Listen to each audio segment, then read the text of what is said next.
Karibuni katika kipindi ambacho kiko mbele yetu. Tutaendelea pia kuangalia neno la Mungu asubuhi ya leo. Hapo nyuma tumepita vipindi mbalimbali vya mafundisho ambao tumeanza hapo asubuhi, lakini baada ya kipindi cha mafundisho, kipindi kilichofuata pia tumeendelea kipindi cha maombi ambacho pia kimekuwa mbele yetu. Baada ya kipindi cha maombi, kipindi pia kilifuata mahali pale tulimsifu Mungu kwa njia ya uimbaji. Sawa jamani? Na baada ya hapo pia muda ambao hivi karibuni umepita ulikuwa muda wa kumwabudu Mungu kwa kutaja sifa zake. Ndio kipindi hiki watu wengi hawakijui sana na huwa wanafanya kimakosa. Labda tutaendelea kufundisha zaidi ili watu wafaidini wajue sana. Mara nyingi tunapoingia kwenye kipindi hiki ambacho cha kumwabudu Mungu, watu huwa wanapenda kuomba. Amjapo watu wa Mungu. Mara nyingi tunapoingia kipindi ambacho tunagawanyika moja moja kumwabudu Mungu, sasa watu huwa wanapenda kuomba mahitaji yao. Unapoomba mahitaji, nishatoa mfano hapa nikaelezea, hapo hauabudu, hapo unaomba. Bwana Yesu asifiwe. Mimi ninapokwenda kwa mtu kwenda kuomba kitu, nimepungukiwa mahitaji, hapo siabudu. Hapo ninafanya nini? Hapo ninaomba. Bwana fulani, ninaomba unisaidie, nina shida hii na hii na hii na hii, uniangalie. Hapo uabudu. Hapo unafanya nini? Hapo unaomba. Hapo unaomba. Sasa ibada imejumuisha mambo mbalimbali. Ni vifurushi vingi viko humo ndani. Kuna maombi yako humo ndani. Kuna nyimbo ziko humo ndani. Kuna kuabudu. Bwana Yesu asifiwe. Kwa kuabudu kwa Kiebrania. Mwebrania unaposema kuabudu, sio kuimba. Sio kwa nini? Sio kuimba kwa Kiebrania. Wala kwa Kiebrania kutoa sadaka sio kuabudu. Wala kwa Kiebrania kuomba bado sio nini? Sio kuabudu. Lakini kuabudu ni tendo la kusujudu. Kuja sujudu hapo hujafanya nini? Hujaabudu.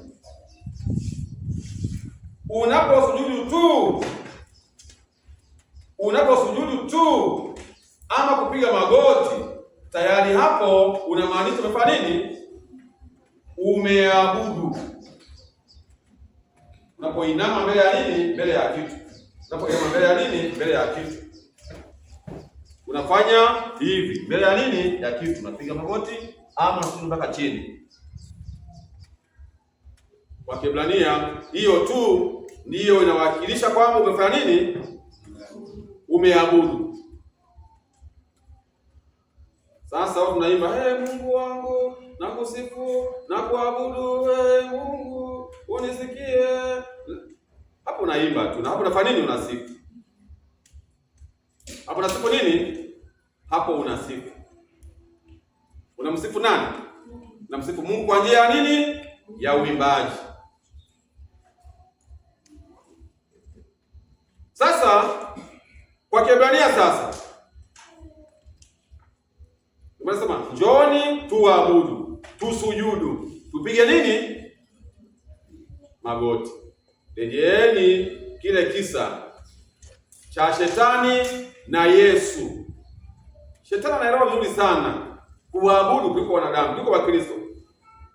Mara nyingi Wakristo hawajui kuabudu, ila Shetani anaelewa kuliko wanani? Kuliko Wakristo. Maana Wakristo kama hawajua Mungu anaangalia moyo wake, kama umefanya hivi, unamwabudu tu Mungu, unamwabudu tu Mungu. Hamna. Hapo utakuwa unafanya tendo lingine la kinini? Tendo lingine la kiroho. Na kupatia visa vingapi Biblia kwenye Biblia? Kisa cha kwanza cha Danieli na Nebukadneza, ama wale watu wengine wote wale mzaka na nani? Wakina Azaeli, wakina Meshaki, wakina Abednego. Kwani waamini eti watu wa mataifa wanajua kuabudu kuliko watu wa nani? Nimetaja Shetani, yani wa kwanza Nebukadneza anaelewa maana ya kuabudu. Shetani anaelewa maana ya kuabudu, ila watu wa Mungu hawajui. Kwa nini? Nebukadneza akaandaa sanamu kwenye uwanda wa Dura akaisimamisha. Alafu akawaambia watu siku ya kuizindua hiyo nini? Sanamu. Akasema siku ya uzinduzi mkisikia nini? Ngoma, zomari, filimbi, zeze, namna yote ya nini? Ya santuri, ya mziki, namna yoyote, ni lazima zingatia jambo hilo, kuanguka na kuabudu nini? Sanamu. Sasa msingi hili hapa. Nyimbo zikuwepo? Ngoma zikuwepo? Mziki haukuwepo? Amewaambia mkisikia ngoma, santuri, zeze, hiyo sio kuabudu. Hiyo ni kusifu tu.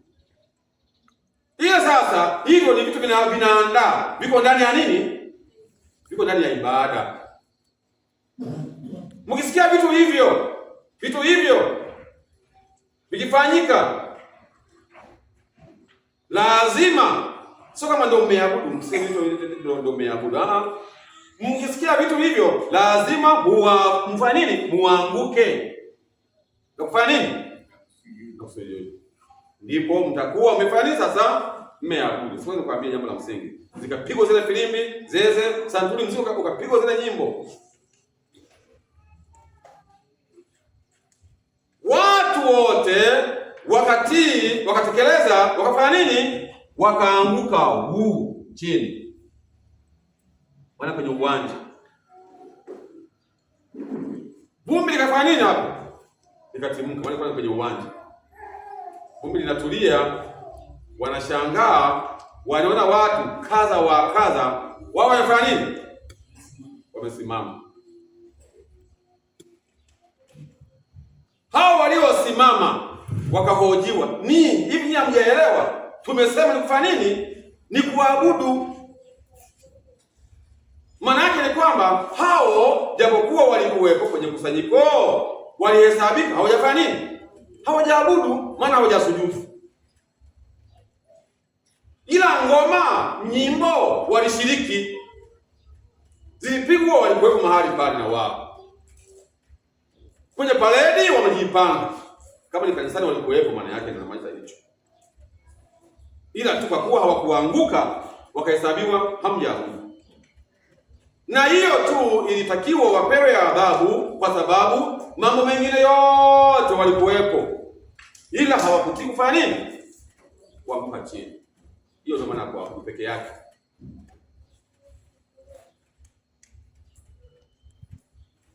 Nebukadneza anaelewa, na wale wakina Meshaki wanaelewa, ndio maana waligoma kufanya nini? Kuinama. Baada ya hapo Yesu na Shetani pia anaelewa, anamwambia haya yote nitakupatia iwapo tu utaanguka na kufanya nini? Na kuniabudu, usijudia. Sasa anaelewa, sema toka mbele ya Shetani, toka Shetani wewe. Tuna hiyo vita ilianzia mbinguni. Kwa makini kitu. Shetani kule mbinguni aligoma kufanya nini? Kuinama, kusujudu, akafukuzwa. Duniani amekuja mahali hapa tena anahitaji arudishe utawala wake kwa kumwambia huyu, na wewe unifanya nini? Usujudie. Sema hapana. Sasa naelewa. Kwa maana haidai nini? Haidai kusujudiwa. Kwa hiyo sasa kwa Kiebrania sasa hiyo ndio maana unaposujudu ndipo sasa moyo wako unakuwa umedhamiria, unaanza kutaja sifa. Mungu wangu, angalia mimi nimesujudu, niko mbele zako leo. Wewe ndiye Mungu mkuu, hakuna Mungu kama wewe. Wewe ndiye uliyefanya mbingu na nchi na bahari na chemichemi. Umemfanya mnyama na mwanadamu, na mimi ni kazi ya mikono yako. Mungu wangu, niko mahali hapa kusifu jina lako, kusifu ukuu wako. Ninakuabudu leo, nimeanguka mbele zako. Hapo naomba kama Mungu nisaidie, nimelala njaa. Unamimina nini tu hapo? Zaburi 150 fungu la kwanza mpaka la pili. Imeandikwa mahali pale. Soma mahali.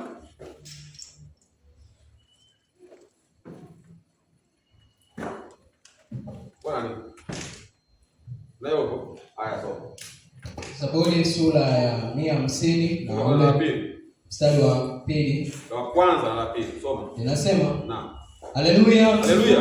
Haleluya. Naam. Msifuni Mungu katika patakatifu pake. Naam. Msifuni katika anga la uweza wake. Naam.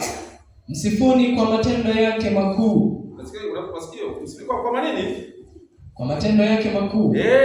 Naam. Msifuni kwa kadri ya wingi wa ukuu wake. Yaani hiyo kwanza unapokuwa unafanya unaabudu sasa. Unasifu nini? Unasifu matendo makuu ya Mungu. Unasimulia tu. Hiyo ndio unaabudu. Sio naomba Baba, nyumbani kwangu mimi unajua mimi sina kazi, naomba unisaidie kazi. Hapo uabudu, hapo naomba. Ndio maana tumetenganisha, kuna kipindi cha nini? Cha maombi. Kinaanza. Baada ya kipindi cha maombi sasa kuna kipindi cha kuabudu. Bwana asifiwe. Amen. Sasa baada ya matendo hayo sasa ndio ndani yake kuna nini sasa? Tunakutoa sadaka, sawa, kuna kuimba. Sawa jamani? Lakini hayo sasa ndio yanakamilisha nini sasa? Yanaunda nini? Yanaunda, lakini kiini ni kusujudu. Njooni kuabudu, kusujudu. Mbele nani? Mbele za Mungu alifanya kitu. Bwana asifiwe. Hiyo ndio maana ya nini? Hiyo ndio maana ya kuabudu. Samueli wa kwanza, Samueli wa pili. Somo letu asubuhi ya leo linapatikana kitabu cha Samueli wa pili sura ya 3 fungu la kwanza. Samueli wa pili sura ile ya 3 na ule mstari wa kwanza. Naam. Basi kulikuwa na vita siku nyingi. Bila kusoma. Kati ya nyumba ya Sauli na nyumba ya Daudi. Naam. Daudi akaendelea akastawi. Naam. Lakini nyumba ya Sauli ikaendelea kudhoofika. Bwana asifiwe. Amen. Tuko makini habari hii. Hilo somo letu asubuhi ya leo.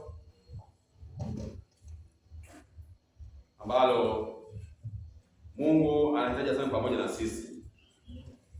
Kulikuwa na vita siku nyingi katika nyumba ya Sauli na nyumba ya nani? Ya Daudi. Ya Daudi.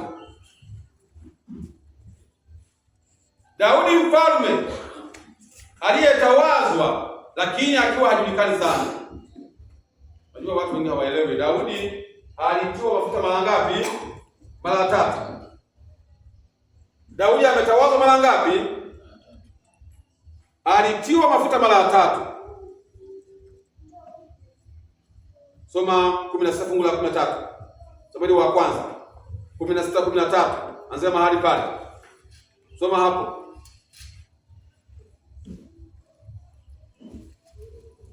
Samueli wa kwanza 16 fungu la 13. Neno la Bwana linasema, naam, ndipo Samueli akaitoa pembe yenye mafuta. Ndipo Samueli akatoa pembe yenye mafuta, akamtia mafuta kati ya ndugu zake. Akamtia mafuta kati ya ndugu zake. Na roho ya Bwana ikamjilia Daudi kwa nguvu. Bwana Yesu asifiwe. Amina. Hiyo ni mara ya ngapi? Mara ya kwanza. Samueli wa pili 2 fungu la 4.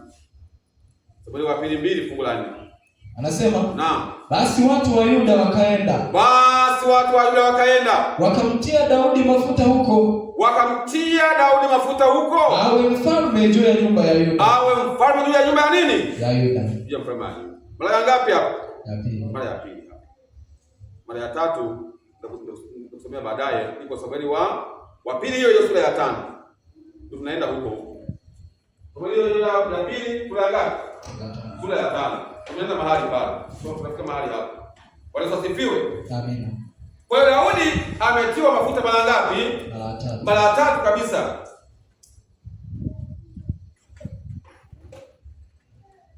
Ni kwa namna jinsi ambavyo alikuwa akipitia vita mbalimbali kwenye maisha yake. Maana Daudi alikuwa ni mtu wa vita. Alikuwa ni mtu wa nini? Ni mtu wa vita. Ndiyo maana kila wakati Daudi alikuwa anawekwa wakifu mbele za nani? Mbele za Mungu.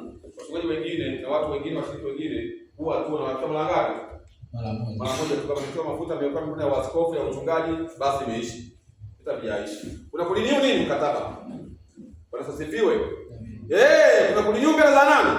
Mbele za Mungu. Unajiweka wakfu tena upya mbele za Mungu. Kwa maana mimi kila wakati watoto wanafanya jambo kama hilo. Kila wakati. Kila mwaka. Watoto naweka nini? Naweka wakifu. Kwa kuwapaka mafuta. Imeruhusiwa katika Biblia na roho ya unabii. Bwana Yesu asifiwe. Unawaweka nini? Unawaweka wakifu. Daudi akafanya hivyo.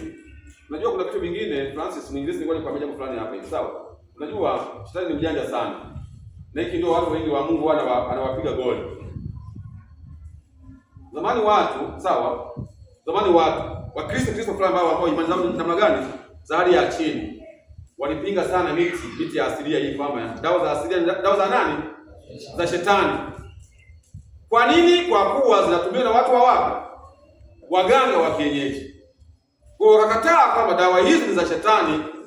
Na hivyo Wakristo wengi walikuwa wanakufa tu na ugua, hawataka kutumia dawa wakijua ya kwamba hizi dawa ni za nani? Za shetani. Kwani shetani aliunga mtu? Ndio leo sasa, baada ya kuendelea kufundisha, ndio sasa watu wameelewa kama kumbe dawa za asili ni dawa nzuri sana. Sawa, ni mti ni muembe. Mimi nimechukua magome ya muembe, nikaandaa dawa ya vidonda vya tumbo. Unasema hizi dawa ni za shetani. Wakati mti huo unachuma tunda unakula. Wewe una akili? Tumeandaa dawa za mimea kutumia majani ya muembe, unasema dawa za shetani. Muembe huo majani hayo ndio yamezaa tunda la muembe unakula. Tumeandaa mizizi kutumia nini? Mti wa mbuyu, unasema ni za shetani. Wakati mbuyu huo unakula nini? Matunda yake. Kwa matunda hayo ungeyapataje kama mizizi haifai nini? Hailishi nini? Hailishi mmea. Kwenye mizizi ndio kuna uhai. Unafanya nini? Unapeleka nini? Nguvu kwenye matawi, kwenye miti. Ukiondoa mizizi hakuna mti. Kwa hiyo ndani ya mizizi kuna nini? Kuna nguvu ya pekee. ya asili.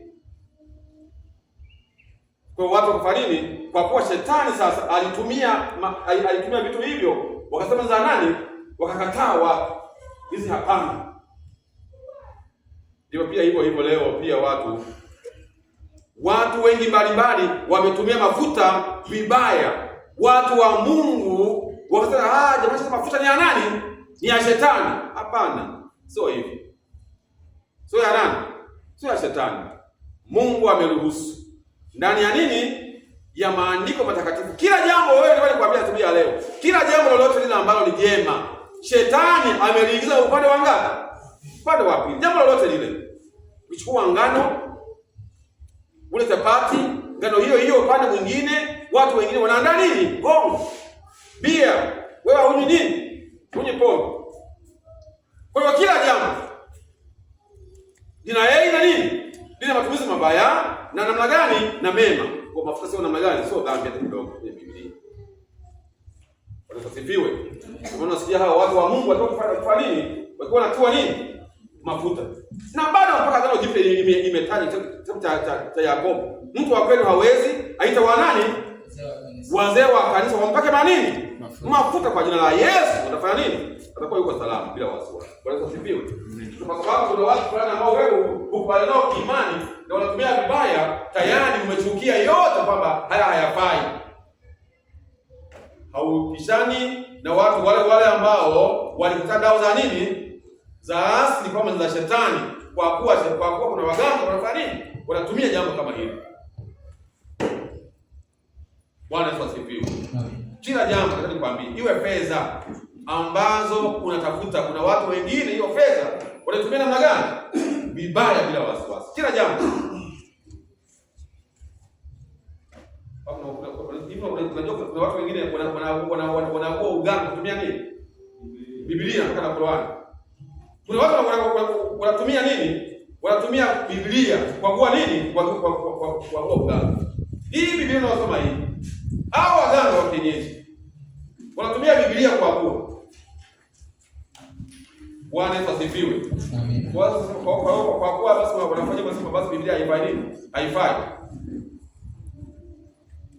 Mungu anasema, Biblia inasema, tazama hili tu nimeliona, Mungu amefanya kila kitu kuwa ni chema, lakini mwanadamu wamebuni mavumbuzi namna gani? Mengine. Ila Mungu amefanya kila kitu kuwa namna gani? Kuwa ni chema. Bwana Yesu asifiwe. Amen. Kuna kinanda hiki hapa. Labda ni wako mfano sasa wa wazi na mwingine mtaangaika sasa. Kuna kinanda hiki hapa. Mulika mtu anani hapa kama. Bwana Yesu asifiwe. Unaona kinanda hiki? Kinanda hiki leo tunatumia kanisani kumtukuza nani? Mungu wa mbinguni. Kinanda hiki ndio wanatumia wanamuziki wa wapi? Wa duniani hiki. Ni ama. Mjambo watu wa Mungu. Ni hii nini? Wanamuziki wa duniani ndio wanatumia hii Yamaha. Ambayo kanisani pia tunatumia. Magita mnaoimbia kanisani ni hayo ambayo wanatumia watu wa wapi? Watu vile longo huko duniani. Mjambo watu wa Mungu. Kwa hiyo sasa usikatae kinanda eti kwa sababu kuna mtu mwingine wa mataifa anaimba nyimbo za upagani kutumia nini? Kinanda. Wewe chukua kinanda, piga muziki wa nini? Wa Mungu. Unaelewa kama kitu mwingizi? Kutoka mwanzoni Mungu aliruhusu matumizi ya nini? Ya mafuta. Na kuna nguvu ya pekee sana, mimi nimeshaona. Bwana asifiwe. Sasa Daudi sasa ametiwa mafuta mara ngapi? Mara ngapi?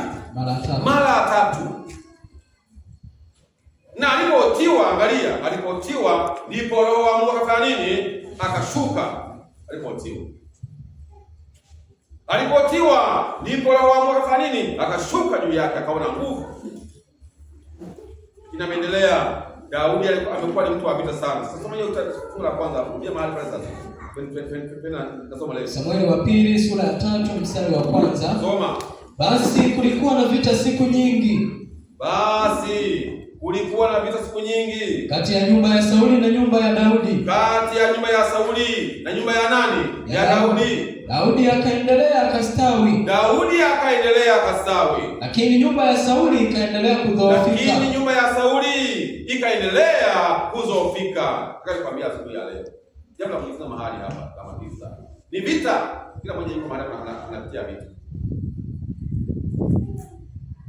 Kila mmoja yuko mahali hapa anapitana na nini? Anapigana na vita. Na vita kubwa ambayo inawasumbua watu ni vita ya uchumi duniani kote. Nchi na nchi, hii vita inasumbua. Vita ya nini? Vita ya uchumi. Lakini akilia habari ya nchi na nchi mbalimbali, mtu kwa mtu, vita ya nini? Vita ya uchumi. Vita ya uchumi.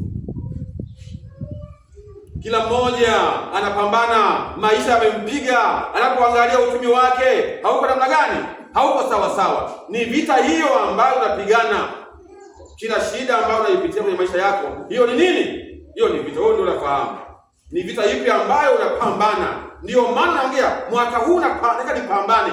Sio kama nipambane, maana ni vita. Mwaka huu kabisa nahitaji kabisa nipambane mpaka nihama kwenye nyumba ya kupanga na mimi nifanye nini? Jenge ya kwangu. Hiyo tayari ni nini? Hiyo tayari hii. Kwa kweli mwaka huu naomba Mungu kabisa nipambane na mimi niwe na mtaji wangu, nijitegemee, nirudishe biashara yangu ambayo zamani nilikuwa nikifanya. Mwanzoni nilikuwa na biashara yangu, nilikuwa sihangaiki. Mwaka huu namuomba Mungu nipambane nipate mtaji. Hiyo ni nini tayari?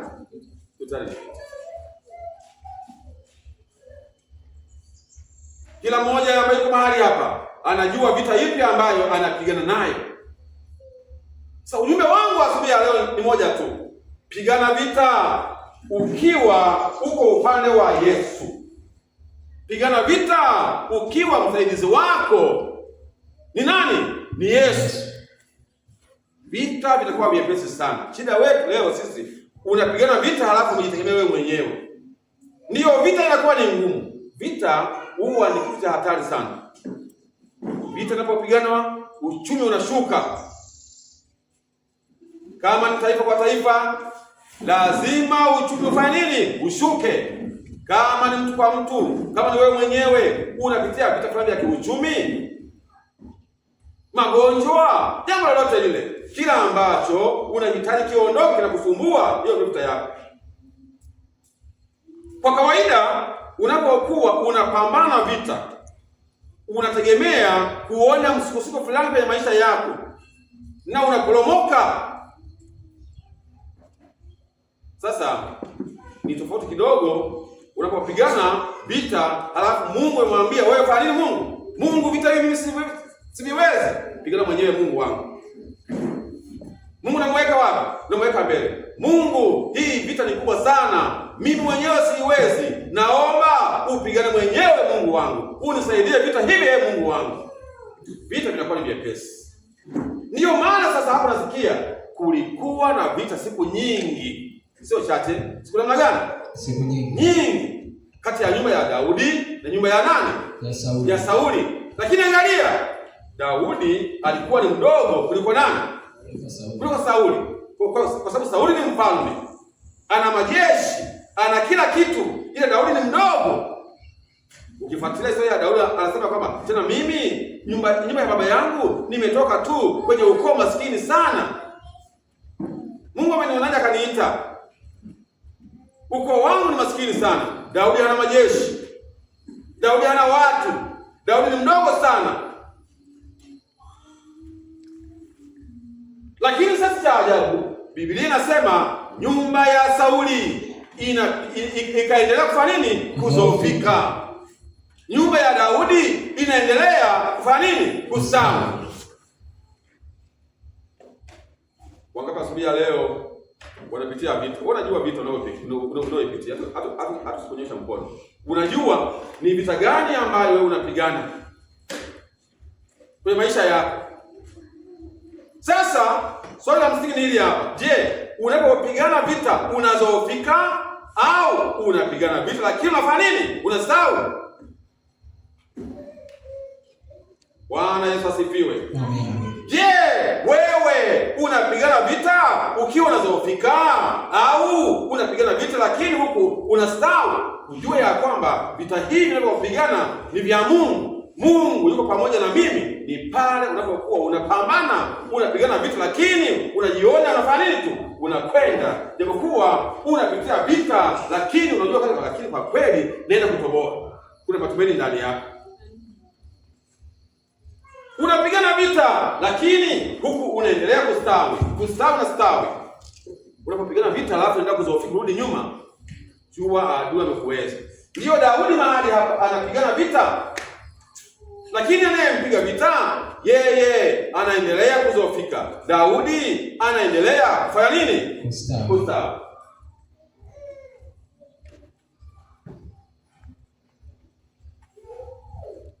Bwana Yesu asifiwe. Amen. Pigana vitu vya mtindo huo. Japokuwa unapitia majaribu makubwa kwenye maisha yako, lakini bado upo, unazidi kung'aa, unazidi kustawi. Unastawi, na mtu akikuangalia kwa sura ya nje hata haoni ya kwamba huyu ana shida. Anapokuangalia lakini unajua mapambano ambayo uko nayo ndani ya nini? Ndani ya moyo wako. Daudi anapigwa vita lakini anaendelea kufanya nini? Kustawi. Fungu la 7. Fungu la pili. Naye Daudi akazaliwa wana huko Hebroni. Bwana Yesu asifiwe. Sio mahali hapo. Daudi akazaliwa nini? Wana. Hayo ni matunda. Katikati ya vita, Daudi anaendelea kupigana nini? Vita. Adui anaendelea kupiga vita, lakini huku baraka zinapatikana nyumbani. Baraka ya kwanza ni nani jamani? Watoto. Bwana Yesu asifiwe. Ndio, japokuwa wewe ni maskini, unapitia shida, lakini Mungu amekuletea baraka ya nini? Baraka ya watoto. Hiyo ni dalili moja nzuri sana. Ni kweli. Japokuwa unapitia changamoto fulani, lakini angalia matunda haya. Watoto ni ishara ya baraka ndani ya nini? Ndani ya familia. Bwana Yesu asifiwe. Kuna watu wengine nikwambia siku ya leo. Kuna watu wana fedha nyingi sana, ila hawana nini? Hawana watoto. Mpaka wanakwenda kwa wanasayansi kwenda kupandikiza nini angalau tu watoto ambao sio damu yake. Kuna watu wengine mpaka wanakwenda kununua nini watoto ambao hawana nini? Hawana baba zao. Basi mchukue angalau huyu awe nani? Awe mwanangu, nimfanye kuwa mwana wangu. Wamepambana kwa kila namna, imeshindikana. Wakimwangalia kama maskini fulani tu, kanao wangapi? Kanao 6. Kwa kweli kabisa yani mpaka anatamani. Unaangalia kama fulani ni kama maskini. Lakini Mungu amempatia watoto wangapi? 6. Na ajili atampa hata mmoja hapa. Hiyo ndio inayoongea mahali hapa. Unapigwa vita, unapitia vita, lakini unapoangalia mbaraka unafanya nini? Unauona ndani ya nyumba. Jambo la kwanza ni hili hapa. Nini? Watoto. Kuna watu maskini sana, jua. Maskini sana.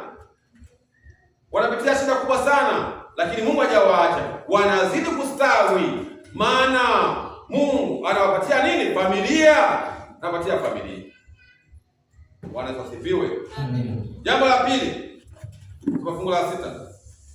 Ikawa wakati vilipokuwapo vita kati ya nyumba ya Sauli na nyumba ya Daudi. Vita hivyo sasa vikiwa vinaendelea kati ya nyumba ya Sauli na nyumba ya nani? Ya Daudi. Abneri akajipatia nguvu nyumbani kwa Sauli. Bwana Yesu asifiwe. Amina. Abneri akajipatia nini? Nguvu. Nyumbani kwa nani? Kwa Sauli. Kwa Sauli, soma. Basi Sauli alikuwa na suria. Bwana Yesu asifiwe. Amina. Na jina lake akiitwa Rispa. Alikwambia habari kisa hiki. Sauli alikuwa na majeshi mkuu wa majeshi. Jina lake ni nani? Abneri. Abneri mwana wa nani? Mwana wa Neri. Abneri mwana wa Neri. Na huyu ndiye ambaye amekuwa akimlinda mfalme Sauli kila sehemu.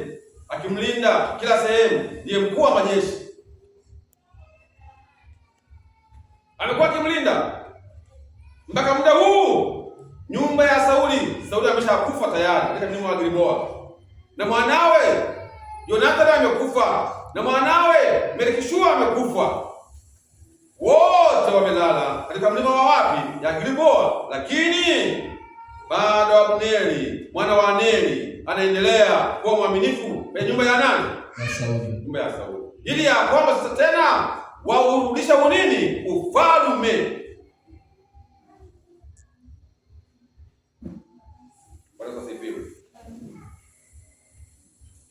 Tena sasa ufalme urudishwe. Vita ya kwanza nilikwambia, jambo la kwanza, Daudi ameapishwa, ametiwa mafuta ya maandalizi. Jambo la kwanza huko Mwanzo, Samueli wa kwanza 16 fungu la 10 ngapi? 13. Mafuta ya pili Daudi, ile Samueli wa pili 2 fungu la 4, anatiwa mafuta baada ya kufa kwa nani? Kwa Sauli. Lakini maandiko yamesema ya kwamba waliomtia mafuta ni watu wa wapi peke yake? Ni watu wa wapi tu? Basi watu wa Yuda wakaenda wakamtia Daudi mafuta huko awe mfalme juu ya nyumba ya wapi? Nyumba ya wapi? Ya Yuda peke yake, sio Israeli wote. Nyumba ya wapi peke yake? Nyumba ya Yuda peke yake. Kwa Daudi sasa, mafuta ya kwanza ni maandalizi.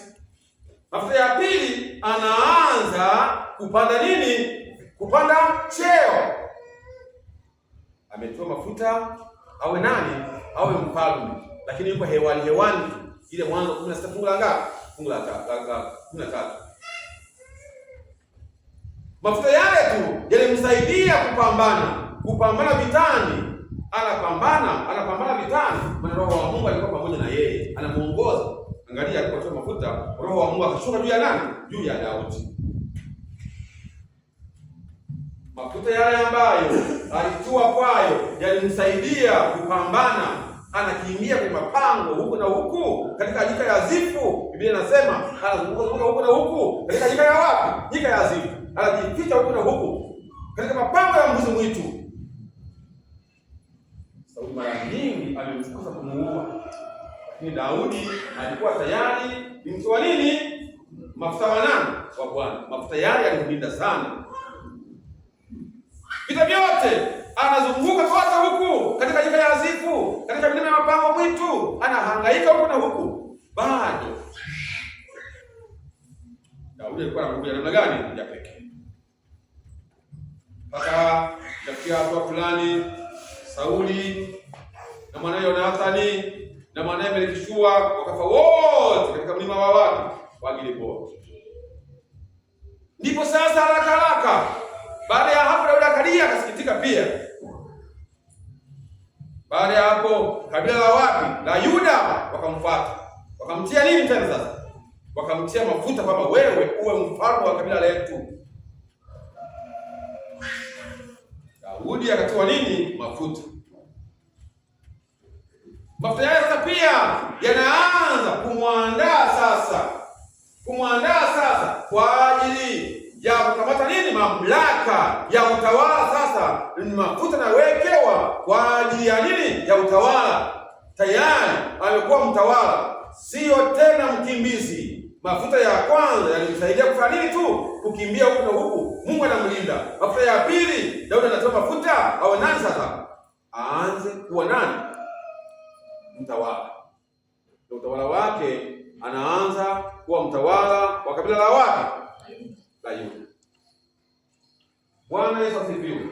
Wewe kwambie, sasa unapokuwa mtawala au unapokuwa sasa unaanza kumiliki jambo fulani ambalo Mungu anahitaji kuinua kwalo, kila ambacho ilikuwa ni haja ya moyo wako, Mungu anakuletea watu. Manake ni dalili ya kuona ya kwamba hili jambo nimepata kibali machoni pa nani? Pa Mungu. Mungu anakuletea watu sahihi. Kuna mtu ambaye duniani hapa anaweza akafight peke yake na Roho Mtakatifu. Baba Roho Mtakatifu yupo, anaweza wale ushupavu wa kiroho unaitwa hivyo. Na ndio maana watu wengi sana wameng'ana peke yao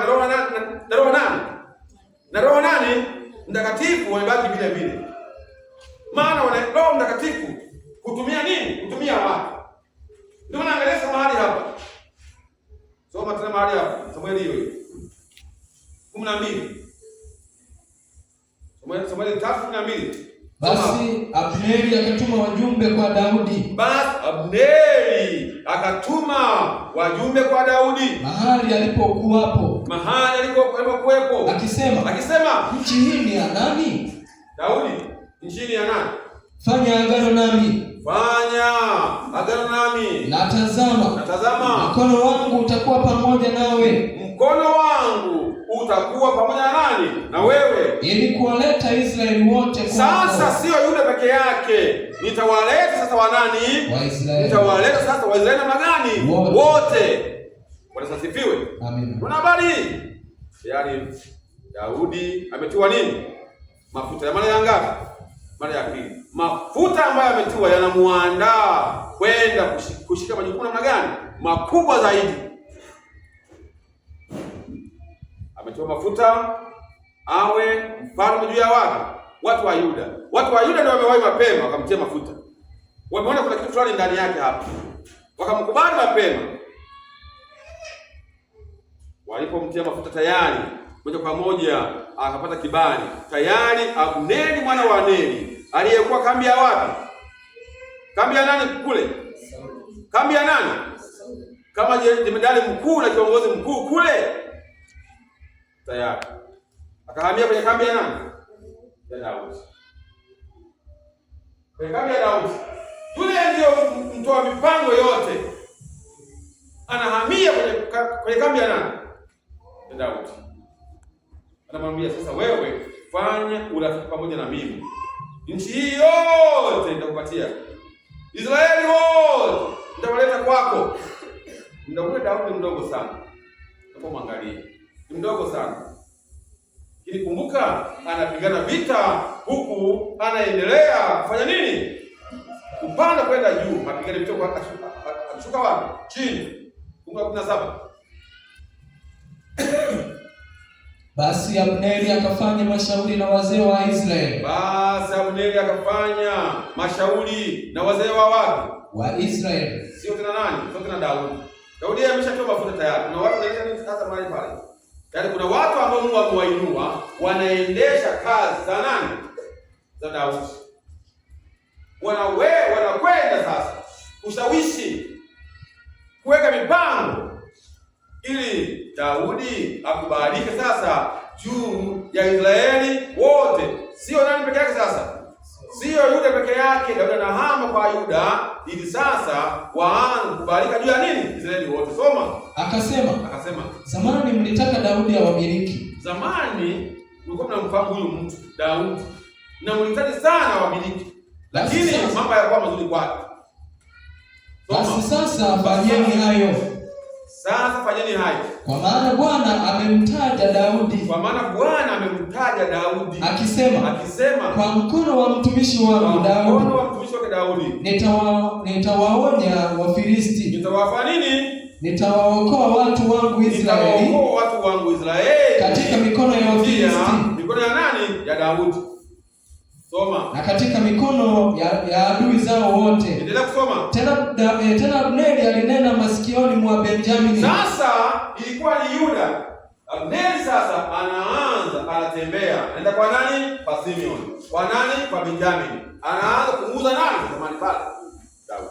Bwana asifiwe. Amina. Maana tayari kuna kibali ndani ya nani? Ndani ya Daudi. Omba kwenye maisha yako. Kwenye kazi zako. Mungu akuinulie watu sahihi. Amina. Bwana asifiwe. Amina. Omba kwenye kazi zako. Kwenye maisha yako. Lolote unalofanya ambapo unahitaji kufika mahala fulani. Omba Mungu akuletee nini? Watu namna gani? Sahihi, ambao watakuongelea vizuri mbele ya watu. Amina.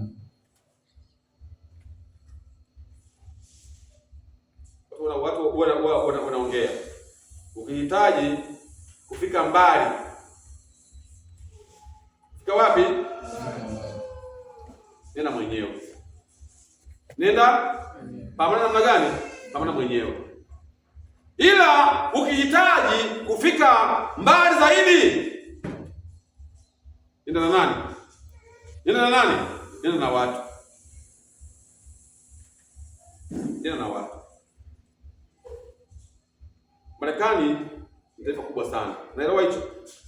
Si ndivyo hivyo? Yeah. Lakini Marekani haipambani kwa namna gani? Peke yake.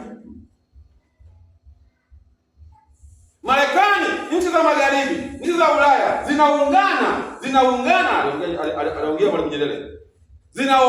Zinaungana kukabili nini? Kukabili Afrika. Lakini Afrika inafanya nini? Inajitegemea yenyewe. Na hata Amerika, nchi za magharibi hizi zinaangalia zinapoona Waafrika wanahitaji kuinuka, wanaanza kujiunga, kuweka umoja wao. Zinaleta nini? Mizengwe mingi. Ili wafanye nini? Ili muungano huo usifanyike. Maana unajua kwenye muungano kuna nini? Kuna nguvu ya pekee.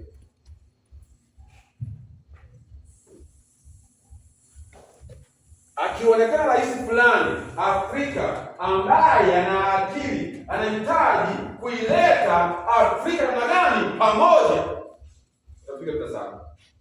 Nafikiri kuna rais mmoja hapa Libya, Muammar Gaddafi, alikuwa na njozi nzuri sana juu ya Afrika. Muammar Gaddafi alihitaji Afrika hii aibadilishe, iwe ni nchi nzuri, ijitegemee, wala isiishi kutegemea benki ya nini? Benki ya dunia. Alihitaji Afrika pia iwe na nini? Na benki ya kwake, benki ya Afrika. Muammar Gaddafi. Na pale Libya, watu wa pale Libya walikuwa wanaishi maisha mazuri sana. Wewe tunaangalia unataka kuoa, unapewa nini? Unapewa mahari. Una mshahara, una kazi, mshahara unakuhusu mwisho wa nini? Mwisho wa mwezi. Maziwa yanakuhusu, bili ya maziwa wewe unafanya unapewa bila wasiwasi. Unapokea nini? Unapokea mshahara, una kazi unapokea mshahara. Hizo magharibi. Akaanza Muammar Gaddafi kushawishi nini? Marais wengine Afrika waamke, waone benki yao. Unakumbuka huyo na akili huyo. Hawa Afrika wana nguvu sana. Na ni wako wengi sana. Wakiungana tumeisha. Nakwambia hawa watu wa Ulaya hawa wananenepa kwa rasilimali za wapi? Za Afrika hapa. Afrika hapa. Shida tu ya Afrika ni kwamba hakuna usimamizi namna gani? Hakuna usimamizi mzuri, lakini Afrika ina kila nini? Ina kila kitu. Wanapoangalia kwamba huyu anapoamka huyu, wanazusha mambo fulani ya maandamano ndani, nini kitazushwa humo ndani. Maandamano, huyu rais hafai nini? Yanazushwa maandamano ndani. Vikundi vinachochewa vinaweza kuandamana, wanatuma watu wana silaha waandamanaji. Baadaye mambo yanafariki, mambo yanaharibika. Tayari sasa magharibi sasa kama ndio vilanja wanajifanya wa Afrika, ni vilanja wa wapi? Wa Afrika wanachungulia, wanaona hapa tayari kuna haki za binadamu, hazifai nini? Hazingatiwi kwenye nchi hiyo. Tunatoa mali yetu kuja kulinda. Tayari mambo yanafanya nini? Yanaharibika. Lakini yote kwa sababu ya kwamba wameona kitu lengo hapa ni kwamba wanahitaji kuungana hawa watu. Wawe unit, na hawataki jambo kama hili. Bwana Yesu asifiwe. Umoja ni nguvu. Umoja ni nini? Ni nguvu. Umoja ni nini? Ni nguvu. Utengano ni nini? Ni udhaifu. Umoja ni nguvu, utengano ni udhaifu. Na kanisa hivyo, mnapokuwa na umoja, mmeshikana mko kitu kimoja kama kanisa, mnania jambo fulani, moja, kanisa lile linakuwa na nini? Linakuwa na nguvu sana. Lakini leo kwa mzee kwanza kama tangazo hivi na hivi watu wako na gani? Kijao. Shetani anaangalia hawa watu wafanye wasiwe na nini? Na umoja. Wakona umoja tu, tumeisha kwenye kambi yetu. Shetani ndio anafanya pia naye anafanya nini? Anafanya hayo kwa watu wa Mungu. Wasiungane. Sababisheni mafarakano ndani yao. Wakipanga mambo fulani ambayo ni mazuri, pelekeni nini? Wapende visingizio ambao vinakubalika.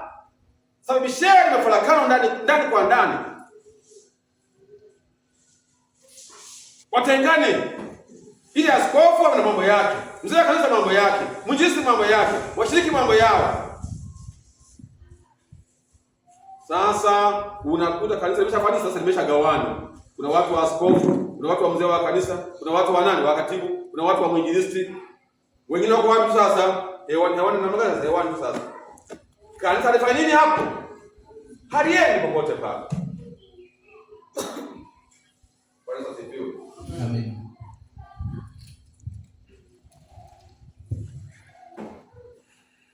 Lakini Daudi kwa kuwa amepata kibali machoni pa nani? Pa Mungu, tayari Abneri mwana wa Neri anahama wapi? Kwa kambi ya Sauli. Anakuja kwa nani? Kwa Daudi. Afudia na kuombea jambo moja tu. Omba Mungu akupe watu namna gani sahihi kwenye kazi zako. Bwana asifiwe. Bila kuwa na watu sahihi kwenye kazi zako. Ndio maana akasema naongea mahali hapa. Katibu yuko hapa. Mwinjilisti yuko wapi? Yuko mahali hapa. Lakini kazi inafanyika huko. Kazi inafanyika inafanyika. Sio na watu. Mwiko Mungu mahali hapa sasa. Maana yake ni nini? Tayari Mungu anawapatia watu namna gani sahihi. Hata kama una uwezo ukakaa nyumbani mwezi namna gani? Mwezi mzima kule kazi inafanya nini? Inafanyika bila wasiwasi. Ni watu namna gani? Sahihi. Ni watu nini? Sahihi. Unakuwa mahali fulani kwa Mungu anakuletea watu. Kama hawa watu ndio sasa watakusaidia kwenye kazi zako. Kuzia watu.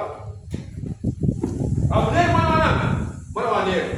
Soma sura ya 3, sura ya kwanza. Ndipo kabila zote za Israeli wakamwendea Daudi huko Hebroni. Sasa ilikuwa Yuda, ilikuwa Benjamini, mwishowe kabila zote za wapi? Wakamwendea Daudi huko Hebroni. Soma. Wakasema naye wakinena, tazama sisi tu mfupa wako na nyama yako. Soma. Zamani za kale hapo Sauli alipokuwa mfalme juu yetu, ndio wewe ndiwe uliyewaongoza Israeli watoke nchi. Sauli alipokuwa na nguvu, lakini wewe unakufahamu na nguvu tu. Na kuingia ndani. Naye Bwana akakuambia, wewe utawalisha watu wangu Israeli. Mungu alikwambia utawalisha watu wangu wapi? Israeli. Nawe utakuwa mkuu. Jambo fulani wewe leo Mungu amekuambia utakuwa na nyumba ya kwako, hata kama ni mpangaji. Amen. Wewe Mungu ameshafanya nini? Ameshakwambia. Daudi aliambiwa wewe utaongoza watu wangu nani? Israeli. Kwa muda huo yuko chini ya nani? Ya Sauli. Ila neno limeshatamkwa tayari. Wewe kuambia asubuhi utakuwa na kazi yako wewe mwenyewe. Amen. Utakuwa na nyumba yako namna gani? Wewe mwenyewe. Amen. Hata kama uko chini ya nani? Uko chini ya nyumba umepanga. Mungu akitamka kwamba utakuwa na nyumba yako mwenyewe. Utabaki umepanga tu hivyo hivyo. Wanapoongelea watu wamefanya umepanga. Unapigana vita lakini huku unafanya nini? Unastawi. Bwana asifiwe. Ndio ni vita lakini huku unafanya unastawi. Na pambana, napitia majaribu lakini hufi. Unazaa watoto, unaongezeka, unakula, unavaa, unakwenda, hauna nini? Magonjwa. Kuna watu wana hela hawaishi hospitali. Hawaishi wapi? Hospitali. Kuna watu wako tayari hapa leo apate milioni 500. Umpe figo ngapi? Figo tu moja. Hela anazo lakini afya namna gani? Mshukuru Mungu, afya yako ni njema. Amen. Bwana asifiwe. Mshukuru Mungu kabisa. Yaani shida nyinyi amboga mtembei. Unajua ukiwa unakaa kishiri hapo tu, unakaa tu hapo unatoka kwenda hapo unatoka hapa Shiri Center. Nyumbani Shiri Center. Nyumbani Shiri Center. Unakaa mimi maskini, jamaa anapitia shida mno. Tembea uone. Amen. Nakwambia ukweli, tembea uone. Kuna watu wengine hata walienda hospitalini wanaumwa, walipofika hospitalini, yani wao tayari wao ndio manesi. Je, kwa jambo kama hili? Yaani nilipoenda hospitalini kuna kumbe kuna wagonjwa. Yaani mimi tena nikaona tena ndo mhudumu. Na kama mimi ni mgonjwa naenda mahali pale. Bwana Yesu asifiwe. Amen. Daudi alikuwa ametamkiwa na Mungu, wewe utaongoza nani? Israeli. Zamani za nani? Sauli alikuwa ni mfalme. Sasa ametamkiwa, lakini akaanza kutenda vita sasa. Vita vinamhangaisha, anahangaika, anakimbia, amekuwa mkimbizi. Soma hiyo sura 22 pale nyuma kidogo. Mpaka yani nifike mahali fulani baba yake na mama yake soma hapo 22 ile sura ya nani kule mwanzo kule. Soma hapo 22. Samueli wa kwanza sura ya kwanza. Soma mahali pale. Anasema basi Daudi akaondoka huko. Naam. Akakimbilia pango la Abraham. Ni mtu anakwenda kwa pango tu. Soma. Na ndugu zake na watu wote wa habari ya baba yake. Waliposikia habari hiyo, wakamwendea huko. Ndio. Na kila mtu aliyekuwa katika hali ya dhiki. Funga 3. Kutoka huko Daudi akaenda Mispa ya Moabu. Akaenda wapi? Mispa ya wapi? Ya Moabu. Akamwambia mfalme wa Moabu. Wa Moabu, tafadhali ukubali baba yangu. Na kuomba baba yangu. Ukubali. Na mama yangu. Mama yangu. Ukae nao kwanza watunze wewe. Mimi naenda kukimbia. Wakae kwenu kwanza. Hata nitakapojua Mungu atakalotenda kwa ajili yangu. Nikwambie. Usifiwe. Amen. Tuko mahali hapa hata wengine wazazi wenu wanafariki ndio wanaangalia. Wazazi wako ni maskini na wewe ndio wanakuangalia. Na wewe pia umepigika sana. Daudi unataka anakimbia kwenye mapango. Anaenda kwa wapi? Moab. Na kuomba tuwe mfalme angalau baba yangu na mama yangu fako wahifadhi. Mimi bado niko hapa hivi, niko kwenye vita. Niko kwenye vita cha mpito, na hangaika, napitia uchungu. Tuze wazazi wangu kwanza. Ili ndiye baba yangu na mama yangu. Mpaka Mungu ambaye atanikumbuka. Mtu wa mataifa yote yake hiyo. Mtu wa nani? Wa mataifa. Daudi manake ni kwamba amekataliwa hata na watu wenzake wa Israeli. Israeli wanakimbia. Wao kwa Sauli. Walio wengi. Ndio anakimbia, ni mtu kwenye mapango. Akachukua baba yake, akapeleka wapi? Moab. Kwa watu wa mataifa. Zao Warutu wa nani ule? Warutu wale. Wakakae huko kwa Moab. Wale wana wa nini wa Zina ndio wakampokea nani? Daudi. Zao wa Zina ule wa Moab ndio wale ambao Lutu aliwazaa kwa nani? Kwa binti yake wale. Ndio kumhifadhi nani? Daudi. Wakakubali kumpokea. Basi kaa waweke tu utakaa kwa amani, wewe ndio kupambana. Mungu awe pamoja na wewe. Uenda unapitia una fight sasa hivi. Unahangaika. Baba, mama akipiga simu, mwanangu naomba utukumbuke huku, muda wa kilimo umefika. Naambia baba, na mimi huko sina. Baba ndo anafanya nini? Unakuangalia wewe. Mama ndo anafanya anakuangalia. Ukiangalia familia yenu, yaani wewe ndio unayeangaliwa kwenye familia yenu, lakini na wewe umechoka vibaya sana. Ni muda wa nini tu? Wa mpito. Maadamu Mungu ametamka, wewe utawaongoza watu wangu nani? Israeli. Muda utafika kwa jina la Yesu. Amen. Muda utafika tu. Kwa jina la Yesu. Muda utafika huo. Amen. Lazima kwanza dhahabu ipite kwenye nini kwanza? Kwenye moto kwanza. Lakini unapigana vita huku, unaendelea kufanya kustawi. Ukiangalia lakini ndio unapigana vita. Ni kweli ni vita, ni kweli, lakini ukiangalia Mungu kwa kweli hajaniacha. Ndio, napitia changamoto, ni kweli niko kwenye dimbwi, lakini mbona nikijiangalia naona Mungu, naona ishara fulani ya baraka kwenye maisha yangu. Dalili hiyo moja, shikilia kwa jina la Yesu. Shikilia tu kwa jina la Yesu. Weka tu imani. Weka tu imani wewe. Hiyo ndogo hiyo. Haijalishi ya kwamba unalala kwenye mapango. Tena siona wewe umepanga kwenye nyumba ya kupanga. Je, Daudi? Yeye kwenye nini kabisa yeye? Kwenye mapango. Yeye ni kwenye mapango. Bwana wewe umepanga nyumba. Lakini Daudi yeye ni kwenye nini? Kwenye mapango. Lakini maana Mungu ametamka. iko siku. Bwana Yesu asifiwe. Amen. Rudi sura ya 5. Rudi hapo sura ya 5. Endelea kusoma. Funga 3. Basi wazee wote wa Israeli wakamwendea Daudi huko Hebroni. Na mfalme Daudi akapatana nao huko Hebroni. Mfalme Daudi akaenda nao huko Hebroni mbele za Bwana. Wakamtia Daudi mafuta. Mara ya ngapi sasa? Mara ya ngapi hapo? Ya 3. Mara ya ngapi sasa? Ya 3 sasa. Wakamtia mafuta. Awe mfalme juu ya Israeli. Sasa awe mfalme juu ya nini sasa? Israeli na gani? Yote kwa jina la Yesu. Naam. Daudi alikuwa amepata miaka 30 alipoanza kutawala. Daudi ana miaka mingapi? 30 alipoanza kutawala. Soma. Akatawala miaka 40. Naam. Huko Hebroni alitawala miaka 7 na miezi 6. Ndio. Na katika Yerusalemu alitawala miaka 33. Ndio akatawala sababu nini sasa? Na wapi sasa? Yerusalemu na gani? Yote. Na Yuda. Kisha mfalme na watu wake wakaenda Yerusalemu. Naam. Ili kupigana na Wayebusi. Soma fungu la 11. Kisha Hiram mfalme wa Tiro akatuma wajumbe kwa Daudi. Akampelekea na mierezi. Na maseremala. Na waashi. Nao wakamjengea Daudi nyumba. Haleluya jamani, watu wa Mungu. Amina. Sasa mambo ya mapango tayari. Ndio.